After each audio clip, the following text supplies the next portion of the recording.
Welcome to this highlights edition of NASCAR Video Magazine.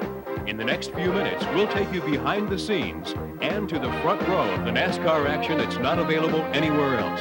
Let's get started with our host, Benny Parsons.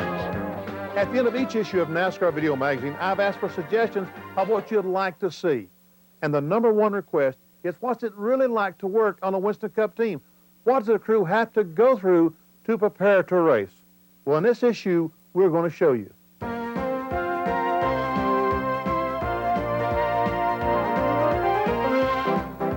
The Morgan McClure Kodak team, based in beautiful Abingdon, Virginia, allowed us to spend a week with them as they prepare to race in Charlotte. It's your chance to come along for an insider's look at what it's really like to work for the Daytona 500 championship team. I couldn't describe to you how good you feel like when you win a Daytona 500 or you win a race or you run good. You know, it's, you don't have to worry about getting motivated or getting up to come to work because you get out of bed and you want to go to work.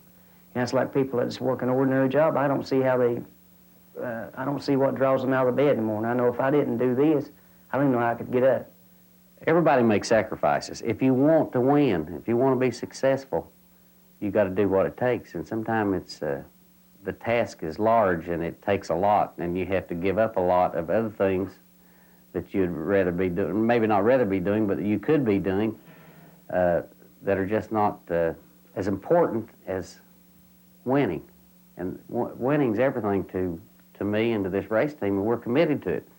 While crew member Jeffrey Ellis finally goes home, the rest of the crew is yet to return to Abingdon from 2 grueling days of testing.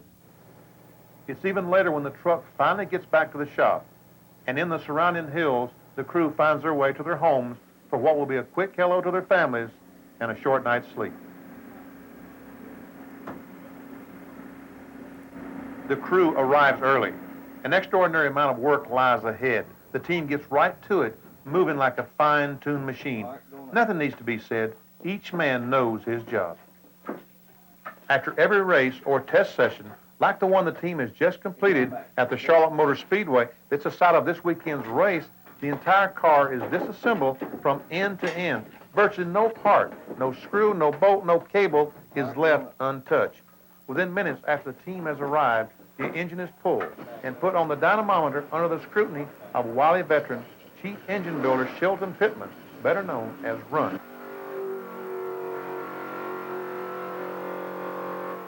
The dyno is perhaps the most important single tool Winston Cup teams use to test engines in their never-ending search for horsepower. All told, the team will be bringing 6 engines to Charlotte. And while this one is on the dyno, the men in the engine room continue work on finishing the others in time to get the rig on the road later this afternoon to head to Charlotte. Close to 3 hours after getting to work, the team finally takes a short break. If you don't have a slick body and a big motor and a decent driver, you can go to front. If you got a good driver and he ain't got nothing to drive, he ain't going to front. So it's 100% team effort. We got, what, 25, 28 people here? They're on a 20-man team, 40 hours a week, that's 800 man-hours. Yeah. And everything clicks together and comes together all at one time for the team to leave and go to the race. We're here not because of all the money we're making, but because we like what we do. Yeah, you gotta like to see that team effort come through. The crew gets back to work, and crew chief Tony Glover checks on cars being ready for races down the road. All told, the Morgan McClure team has in excess of 12 cars. The crew works steadily through the morning and into the afternoon. The truck needs to be loaded and gone before the end of the day. It's a battle against Murphy's Law.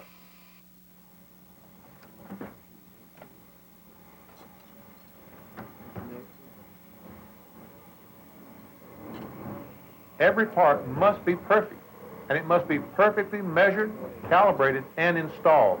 Make no mistake about it. While this is precision work, it's also tough, physical work. And the hours away from friends and families aren't only long, they're hard.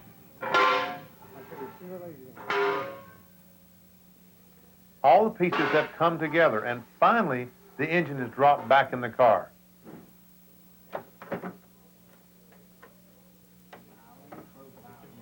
Oh, man. Worse than a chief.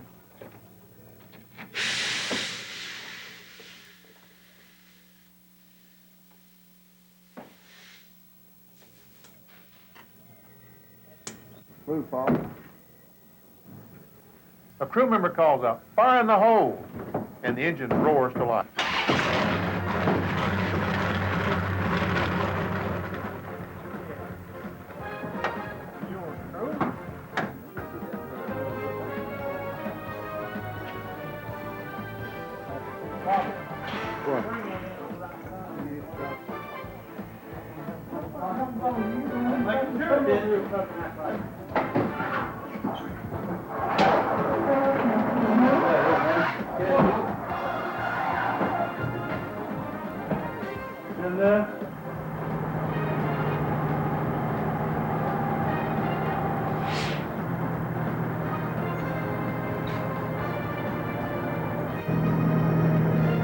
While the work at the shop is critical, the true test comes at the racetrack.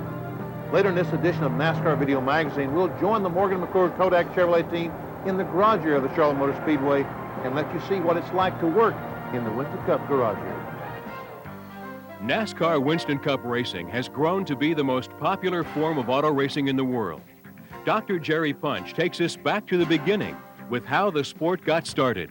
On December 14, 1947, at the Streamline Hotel here in Daytona Beach, Florida, 35 men sat at a table and laid the groundwork for a national sanctioning body that would govern the sport of stock car racing. Chairing that meeting on that Sunday afternoon was Big Bill France, who had directed stock car races in the South during that year. In the next 3 days, a set of bylaws, rules, and guidelines were drawn up. Red Bode, a mechanic from Atlanta and one of those attending the meeting, has generally been given credit for naming the organization. And on February 21st, 1948, the National Association for Stock Car Auto Racing was incorporated. France was elected president, and Cannonball Baker of Indianapolis was elected its first national commissioner. France declared the purpose of this association is to unite all stock car racing under one set of rules, to set up a benevolent fund and a national point standing system whereby only one stock car driver will be crowned national champion. The first strictly stock car race in NASCAR history was held on June 19, 1949 at Charlotte Speedway, a 3/4-mile dirt oval in Charlotte, North Carolina. The winner was Jim Roper in a 1949 Lincoln. Race number 2 was held here on the sand of Daytona Beach. A crowd estimated at 5,000 was on hand to watch 28 cars compete. There were 21 cars still running after 160 miles, with Red Byron of Atlanta taking the win in an Oldsmobile number 22. Now, the course was actually a little more than 4 miles long. The cars ran 2 miles up the sand of the beach here, made a hard left-hand turn, and ran 2 miles south on the asphalt of A1A. When did they start these races? Well, it wasn't according to television or even the sanctioning body. They started them according to tides. The tide would have to be out to run the race. In fact, the last race run here on the beach started late in the afternoon, around 3 or 3:30, because of a late afternoon high tide. On February 23, 1958, the final race was held here on this famed beach and road course. Paul Goldsmith won it in a Smoky Unit-prepared Pontiac. Some called it the end of an era for stock cars, and in a way it was. For only a few miles from here, a giant speedway was under construction that would change the face of stock car racing forever. Daytona International Speedway, the world center of racing, has hosted more competitive miles than any other facility of its era. The name Daytona is synonymous with motorized competition around the world. This facility has hosted some of the greatest drivers from the world of go-karts, sports cars, motorcycles, and stock cars. The Speedway opened in 1959, and many skeptics wondered about safety and just how competitive the stock cars would be on a 2.5-mile tri-oval. Well, the first Daytona 500 was run on February 22nd, 1959. Safety? There wasn't a single caution flag during that entire 500-mile event. Competition? Well, it took 61 hours and shots from 7 different cameras to finally determine that Lee Petty was the winner. The Daytona 500 is a race that every driver wants to win. Why? It's the richest and most prestigious stock car race in the world. Oh, I won the Daytona 500! I won the Daytona 500! Daryl, how long? Wait. This is the Daytona 500, isn't it? You bet. Don't tell me it isn't. Thank God! The dream that I had when I was down in this fourth corner taking those movies on that station wagon was to someday come here to get in this type of car, come here and win.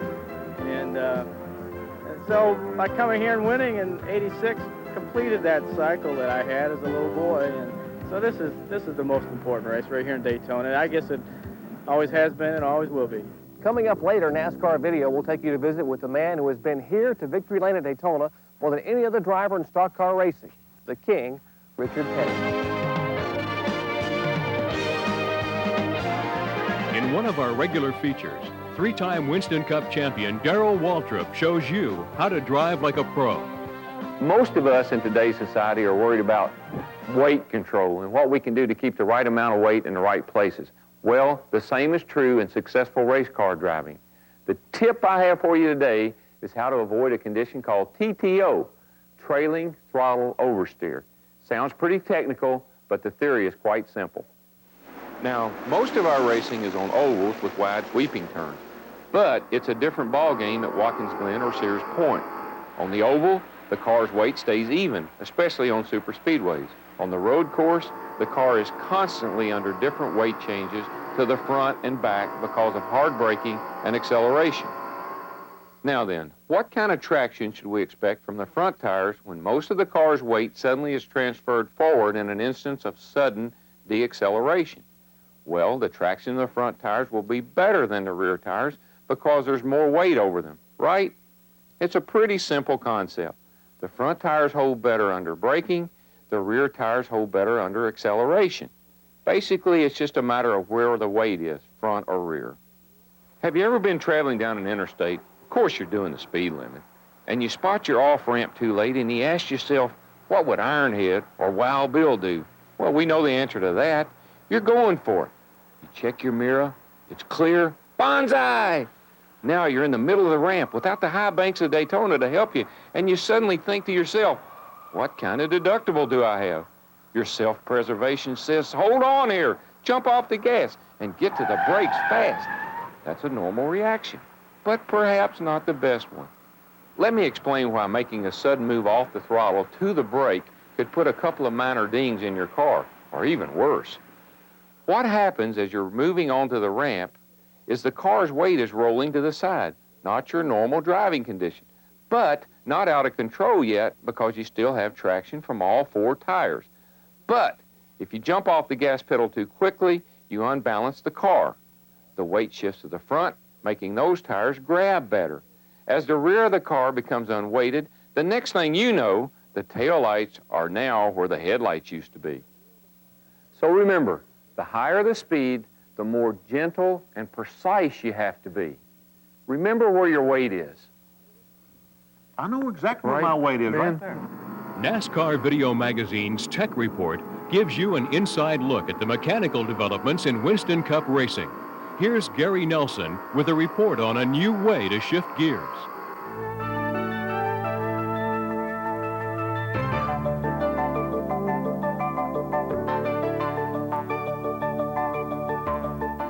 Probably the biggest thing that has helped the stock car racers adapt to road racing is the advent of the Jericho transmission. Back in about '86, Bobby Allison was one of the first ones to try it, and then very soon after that, everybody's running the Jericho transmission on the road courses. The reason for it is that there's so many gear selections. You can change the ratios to get off of one turn better or down the straightaway better, and also it's so much easier for the driver because the gears are straight cut. They don't have any bevel or any synchronizers, so that means the driver really doesn't have to use the clutch. He can drive with this transmission and he can shift gears anytime he wants without using the clutch. And really, the old style transmission, the Borg Warner T10 like we have here, is really an old Corvette transmission from the early 60s that was just beefed up, and that's what we used for years on the road courses, but it had these bevel cut gears with synchronizing rings. So the driver had to use the clutch, and then it was still luck of the draw sometimes if it went into gear or not. There was a lot of missed shifts, a lot of concentration was used by the drivers to get it into the gear that they wanted. Where with the Jericho, they could just put it in any gear they want. At a track like Sears Point, the drivers can shift as often as 15 times a lap. And when you think about that, in the old days, they really had to concentrate on the shifting. Nowadays, shifting is just a breeze. There's no thought to it at all. They just push the shift lever into the gear that they want. So they can really spend their time thinking about how to get around the track quicker and use the lines that they want.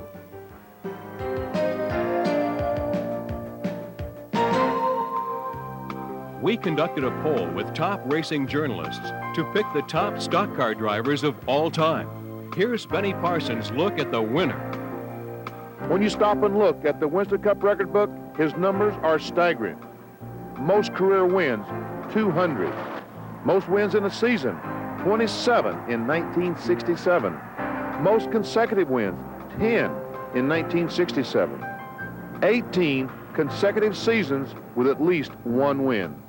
Over 1,100 career starts. 7 Winston Cup championships. 7 Daytona 500 wins. No one even comes close to most of these numbers, and probably never will. Personally, I thought I knew something about driving until I raced against Richard Petty. Just being on the track with him showed me how much I had to learn before I could even call myself a race car driver. He just flat out blew my mind. But the story of his greatness goes beyond what he does on the racetrack. It's the man himself. He transcends the sport. Win or lose, he's always the same.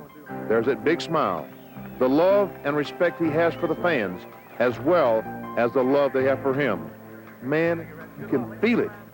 He helped carry the sport from the small-town dirt track to the major league sport it has become today. In 5 different decades, he's been the driver all others have been measured against. There's no doubt in my mind, Richard Petty is the greatest stock car driver of all time. NASCAR is a lot more than just Winston Cup racing. There are a number of series that might lead you to the top. Here's a look at the Busch Grand National Series. The Busch Grand National Series has a heritage that is nearly as old as NASCAR itself. Originally known as the Late Model Sportsman Division, its early champions were drivers like Mike Claypack, Ralph Earnhardt, and Ned Jarrett. Renee Charlin was a 4-time champion in the early 60s. Other legendary drivers with multiple championships include Red Farmer and Jack Ingram. In 1982, NASCAR redefined the series from drivers competing on regional tracks for national points to a national touring series of approximately 30 races per season. Today, the Busch Grand National Series has attained the status of being the 3rd most prestigious racing series in the country, behind only the Winston Cup Series and Indy cars.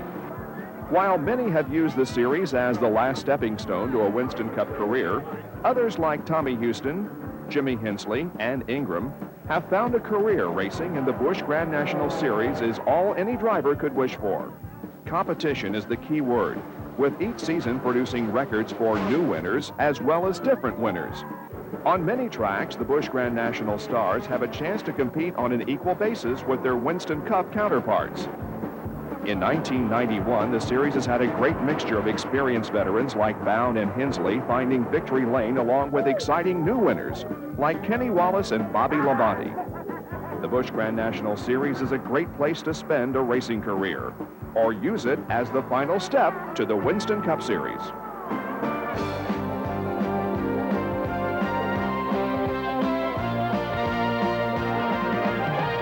Earlier, Benny Parsons joined the Morgan McClure team at their racing shops. Now let's join them as they prepare to race at the Charlotte Motor Speedway.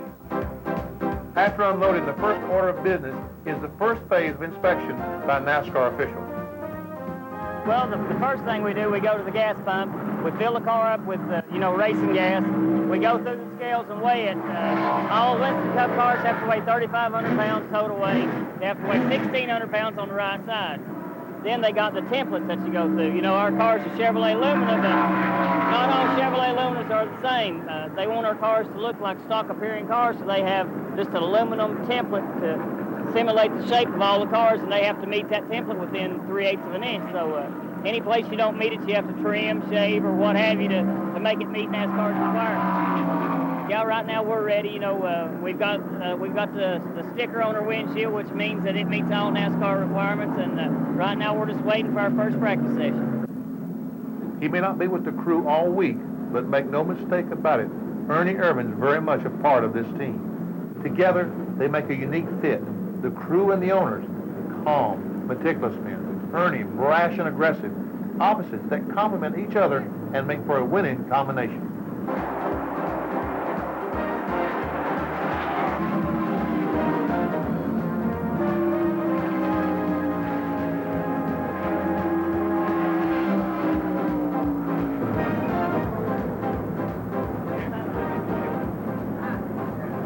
Ernie's debriefed after every practice. I had a chance to talk to Tony and Ernie. Test session's over. What did you learn? learned that the track is extremely slick, and we got a lot of work to do yet. What do you mean the track's slick? Well, you know, Benny, you've been around this place a lot, and usually the place you have all the trouble here at Charlotte is in turn 3 and 4. Well, we're not having a whole lot of trouble through 3 and 4 right now, but man, I about wreck every lap down there in 1 and 2. Having planned their strategy to attack the handling problem, they're back at it first thing in the morning, working on the rear end, cranking in wedge. You never stop chasing the track, particularly at Charlotte. That is, searching for the right combination in the setup. Wedge, tires, weight. We're trying to match the conditions on the track. That changes from day to day, sometimes even hour to hour, depending on the weather and the racing that's taking place on the track. In contrast to the previous day's heat, race day dawns cold, damp, and dreary, and it's threatening to rain. The team gets right to it. They have their work cut out for them, having qualified 16th in the 20-car field. Davey Allison and the Haviland team are on the pole. The rain does indeed stop, and finally it's time to go racing. Along with the tension, there's a sense of relief when the car is finally on the racetrack. All the preparation behind you, now it's time to figure out, is your car fast enough to beat all the other cars on this given day? Ernie charged, but he couldn't find a way around Elliott. It's one thing to run with Dawsonville from Dawsonville, another thing getting around him. Nobody looked to stop Davey Allison this day. Whenever you come home with 5th best car, you don't feel very good about it because, you know, you come to be number 1, and today we wasn't, but hopefully next Sunday we will be. The crowd is long gone by the time the team pulls out. Ahead lies a 4-hour drive back to Abingdon. Then tomorrow morning, 7 a.m., they'll be back at the shop, pulling the car out and slapping the engine back on the dyno. By Wednesday, they'll be loaded up and headed out for the next race down the road. Yeah, it's tough, but not a one of them would have it any other way. They're racers. We hope you enjoyed this special highlights edition of NASCAR Video Magazine. Look for your next video where you bought this one, or receive the full 1-hour collector's edition delivered to your home. Here's how. Racing fans know nothing can match the speed, power, and action of NASCAR. The best drivers in the world, pushing 200 miles an hour in heart-stopping racing excitement. And nothing brings you closer to the action than the NASCAR Video Magazine. Each 60-minute cassette is loaded with exclusive video action you won't see anywhere else. Get an insider's view of the up-to-the-minute developments in America's fastest-growing sport.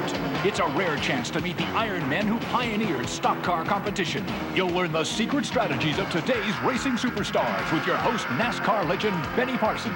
In every volume of this collector series, we're going to take you for a close-up look at the world of NASCAR in a way it's never been seen and can't be seen anywhere else. You can start your no-risk subscription with Volume 1, yours for the introductory price of only $9.99, featuring exclusive interviews, close calls with Richard Petty, driving tips with Darrell Waltrip, and a look at how dyno technology is pushing the red line of engine performance, and much more. Call now and get Volume 1 for just $9.99. Other cassettes will follow about every month for the regular subscription price. There's no obligation. You may cancel at any time. Join the NASCAR Video Magazine team now. It's the inside track to America's ultimate motorsport, NASCAR.